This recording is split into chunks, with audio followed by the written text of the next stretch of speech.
මහත්තයා රුමේනියා ඉන්නේ. දුව හැදෙන්නේ මහත්තයාගේ අම්මයි තාත්තයි ගාව. මොකක්ද මේ නීතිය? මන් දන්න විදිහට දරුවෙක් හැදෙන්න ඕනේ එක්ක අම්මා ගාව එක්ක තාත්තා ගාව. ඇයි ඔයා ගාව දුව නැත්තේ? නොයෙකුත් ප්‍රශ්න අපේ ජීවිතවලට දැන් ඒවා ගෙවාගෙන තමයි මේ කාලය ගත කරගෙන යන්නේ මේ ජොබ් එකත් එක්ක. මට මගේ මහත්තයා හම්බුනේ අපේ ගමේදී. අපි දෙන්න ආදරය කරා, හම්බ වුණා. ගොඩක් අවුරුද්දක් විතර සම්බන්ධය තිබුණා. ගෙවල් වලට කතා බහ කළා, ගෙවල් වලින් කැමති වුණා. ඉතින් ඒ පොඩි කාලේදී අපි දෙන්න සතුටින් ගත කරා. ප්‍රශ්නයක් තිබුණේ නැහැ. විවාහ ජීවිතයට ආවට පස්සේ අපි දෙන්න අතර ප්‍රශ්න තිබුණේ නැහැ. අවුරුදු 12ක් අපි දෙන්න එකට ජීවත් වුණා. පස්සේ ආ රට ගියා. රට ගියාට පස්සේ ගොඩක් වෙනස් වුණා. මම දුවත් එක්ක තනි වුණා. මට දුව මෙහෙ අරගෙන ඇවිල්ලා මට දුව තනියෙන් ජීවත් කරන්න බැරි හන්දා දුව එයා ළඟ තියලා එන්න මම තීරණය කරා. එයාට ප්‍රශ්නයක් නැහැ. දුවට අවශ්‍ය හැම පහසුකමම එයා ළඟ තියෙනවා. අධ්‍යාපන කටයුතු කඩා කප්පල් වෙයි කියලා තමයි මං එයා මෙහෙ අරන් ආවේ නැත්තේ. දැන් එයා ඒ අධ්‍යාපන කටයුතු කරගෙන ඉන්නවා. මට පුළුවන් හැම වෙලාවකම මං එයා බලන්න යනවා. නමුත් මගේ මහත්තයා එක කිසිම සම්බන්ධයක් නැහැ. මම දැන් මෙහෙට ඇවිල්ලා මාස 10ක් මේ ජොබ් එකත් එක්ක කාලය ගත කරනවා. බලනවා ඉස්සරහට මගේ ජීවිතේ ලස්සන කාලයක් එයි කියලා මම බලාපොරොත්තු වෙනවා. අනිවාර්යයෙන්ම ජීවිතය ප්‍රශ්න දුක් කරදරත් එක්ක ගෙවන මිනිස්සුන්ට වසන්ත කාලයක් එනවාම තමයි. ඔයාටත් මේ වසන්ත කාලය ඉක්මනින්ම එයි.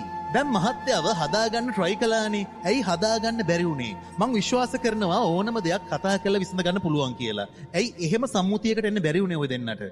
මං ඒකට ගොඩක් උත්සාහ කරා මල්ලි. එයත් එක්ක එකට ජීවත් වෙන්න. දරුවා හින්දා පෞල් ජීවිතේ රැක ගන්න මං ගොඩක් උත්සාහ කරා. මගෙන් ඈතට ගියාට පස්සේ මට ඒක කරන්නත් බැරුව ගියා. අපි ගොඩක් හිතලා තමයි මේ තීරණයට ආවේ. කරන්නම දෙයක් නැති හන්දා. දරුවාට අප්පච්චි ඕන හින්දා දරුවා අප්පච්චි ගාව තියලා ආවා. මට තනියෙන් එයාව ජීවත් කරන්න බැරි හන්දා එයාට තේරෙන කාලෙක එයා මාව හොයාගෙන එයි කියලා මම බලාපොරොත්තුෙන් ඉන්නවා. තේරෙන කාලෙක දුව අම්මව හොයන් එයි. දැන් ඔයා කියනවා දරුවට තාත්තා ඕනේ කියලා. මං කියනවා දරුවට අම්මයි තාත්තයි දෙන්නම ඕනේ. ඇයි ඔයා හිතන්නේ නැත්තේ? ගෑනු දරුවෙක්, දුවෙක් අම්මා ළඟ ඉන්න ඕනේ කියලා. මං එහෙම හිතනවා. දුවෙකුට අම්මා කෙනෙක් ඕන. අනිවාර්යෙන් දැන් මටත් ඒ දෙනුනේ. මටත් මගේ අම්මා ඕන වුණා. නමුත් මල්ලි මගේ පෞල් පරිසරයත් එක්ක මම ගොඩාක් දුප්පත්.